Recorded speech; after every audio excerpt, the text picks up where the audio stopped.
Right. You can pack a gun, you can be a mom, Yeah. and do all these things because ultimately, like, you're responsible for your own safety and the safety of your family.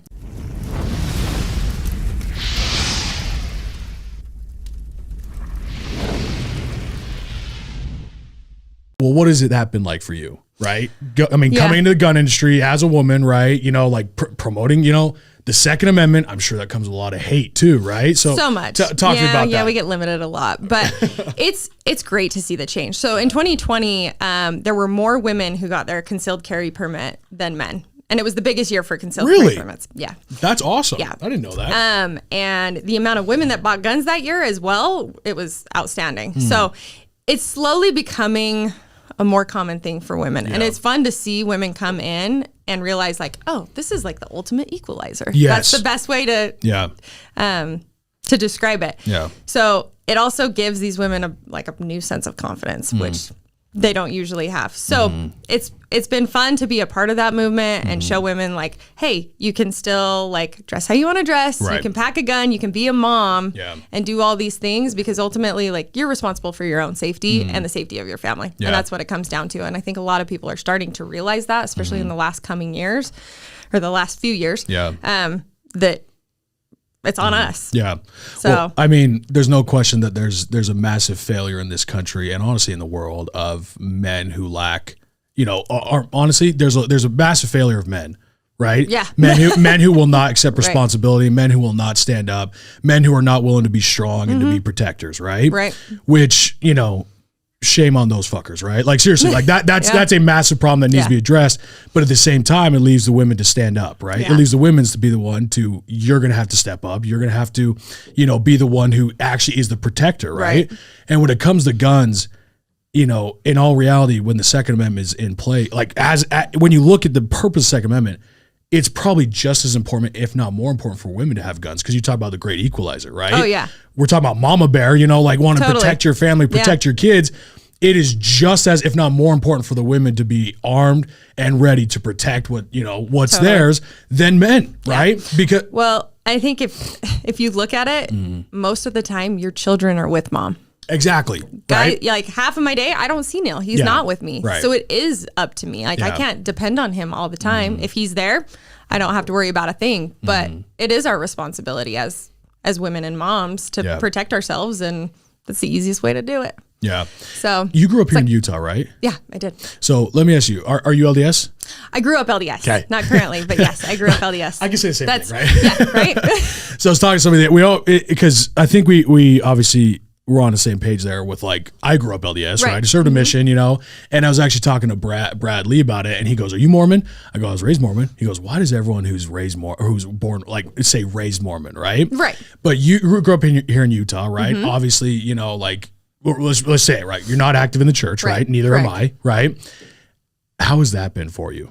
And I want to open up that can of worms because I'm curious, you know, like you're in a coffee shop, you know, you're growing up in Utah, being raised LDS.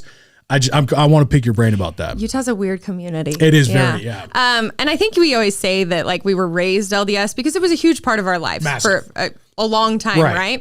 And it changed my life. Yeah. Yeah, I attribute a lot of like who I am to that. It helped me a lot as a kid. It gave me direction. And I loved it as a child. But as I grew older, you start questioning things and asking questions. And the one thing that I didn't like is I was kind of always told not to ask questions. And that, for me, it doesn't sit well. I love to ask questions. Sometimes Neal hates it because I'm always like, well, what about this and this and this and that? But I was always told not to, and I hated that. So there were things that didn't sit well with me. Obviously, when you start diving into real things like coffee, coffee's bad, but energy drinks are totally fine. Stuff like that just doesn't sit well. So I think it gives a great foundation, and it's a good base for people. Like, people need things to believe in, and God is a great place to start, right? But I learned for myself that my spirituality, I didn't need a third party to help me reach God. Like, that one-on-one communication myself was better than anything that I could get through the church. So kind of just pulled myself away, and I love Utah. I love most of the members of the church are phenomenal. Absolutely. They do so much good. Absolutely. But it just wasn't for me or my family. And so, Well, I mean, So obviously I served a mission, right? And the reason why I pick your brand about it is because, being raised here in Utah as you were, right? And having such a massive brand, I'm sure a lot of people are curious, right? And for sure. People ask me all the time, right? Yeah. And I was born and raised here. They talk to me about it. So I'm assuming you're getting similar DMs, right? I'm sure, yeah. What happened to Casey? She drinks coffee and Exactly. It's like such a disappointment, right? Yeah, it happens. And I think you just have to know that they may not understand fully, and that's okay. I've learned that in my life as well, that you're not going to please everybody. So you got to do what makes you happy, and whichever way that is, run with it.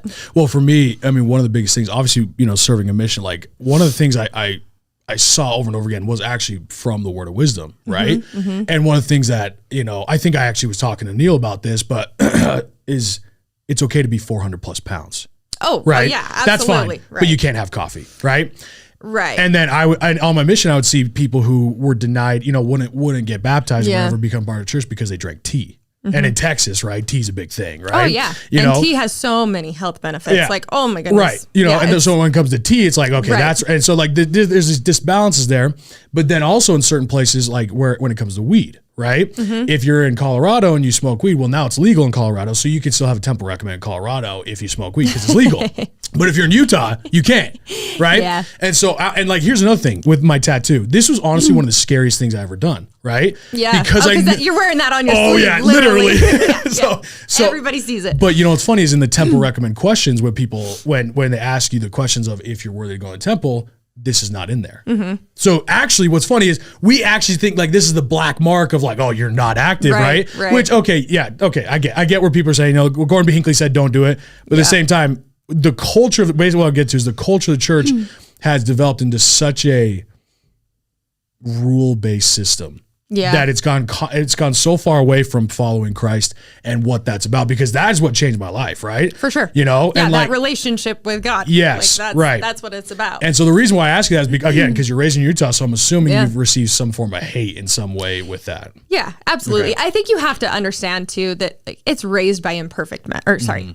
The church is ran. Right. That's the word I'm looking for. Ran by imperfect men. Always so has it been. is going to be imperfect. Like you're not going to get perfect out of them. Yeah. But they also are playing to like your lowest common denominator. Yeah. Right. So the person that can't do things in moderation. Right. So we're going to just set a base rule that everybody can follow and keep everybody in line. But if we're talking about the just true health laws, being 400 plus pounds is a lot more dangerous drinking coffee. Absolutely. I mean, let's get it right down to it, right? If we're taking power of the body that God gave us, I think, like, why isn't that in there? Because we don't want to offend people, right? Yeah. And I think I think they've realized now that, like, the coffee thing, like, that makes no sense anymore. Yeah.